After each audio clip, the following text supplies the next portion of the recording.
بسم الله الرحمن الرحيم، والصلاة والسلام على محمد وأهل بيته الطيبين الطاهرين. نبارك للشعب العراقي خاصة وللأمة الإسلامية عامة بإتمام الزيارة الأربعينية الإمام الحسين عليه السلام لعام 2023 الموافق 1445 هجري بنجاح، ولكل من شارك في إحياء هذه الشعيرة. ولا يسعني أن أتقدم بأسمى آيات الشكر والعرفان للشعب العراقي الغيور الذي بذل الغالي والنفيس لخدمة الزوار أبي عبد الله الحسين عليه السلام من خلال آلاف المواكب التي انتشرت وتسابقت لتقديم الخدمات بمختلف أنواعها إلى الزائرين. هذه المواكب التي سهرت ليلا ونهارا بالرغم من قساوة الظروف الجوية بارتفاع درجات الحرارة، تمكنت أن تخلق أجواء آمنة ومريحة للزائرين من مختلف جنسيات العالم والعراقيين، والتي سطرت أروع ملاحم الجود والكرم إيمانا منهم بالعدالة القضية التي قاتل من أجلها الإمام الحسين عليه السلام. الجميع نادى لبيك يا حسين، نداء رجل واحد. لم تتباعد فم الجغرافيا ولا الحدود ولا الأوطان، إنما اجتمعوا على قضية كربلاء وإحياء ذكراها. نحن من موقعنا هذا نقول قيادة قاطع عمليات ديال تميزت عن باقي القواطع بتنفيذ الواجبات القتالية ليلا ونهارا وعلى مدار 24 ساعة، وفي نفس الوقت تقدم الخدمات للزائرين من خلال مواكبها المنتشرة على طول الطريق ضمن قواطع المسؤولية، وأثبت المقاتل كفاءة عالية لتحمل الصعاب وأعلى درجات الصبر بالرغم من ارتفاع درجات الحرارة العالية والواجبات اليومية المتواصلة، وضعا نصب عينه القضية التي استشهد من أجلها الإمام الحسين عليه السلام، وهي قضية الحق ورفع راية الإسلام.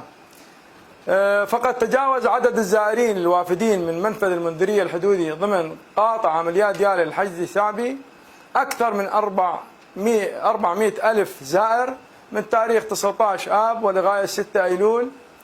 أما على طريق كركوك بغداد فقد بلغ عدد الزائرين الوافدين 53,248 زائر لغاية 6 أيلول و2023، وكانت هذه الأعداد المتدفقة قد تحركت بسلاسة تامة وبتنظيم بارع بفضل تواجد فضلاء الحوزة العلمية الذين قاموا بنشر الوعي التام بين الزائرين من خلال تواجدهم في جميع المواكب الحسينية ومناطق استقبال الزائرين وتقديم النصح والإرشاد ومحاربة الأفكار المنحرفة، حيث تواجدوا ليلا ونهارا والرد على جميع الاستفتاءات الشرعية لدى الزائرين ونشر الوعي والبصيرة، وهذا الأمر سهل المهمة بشكل كبير.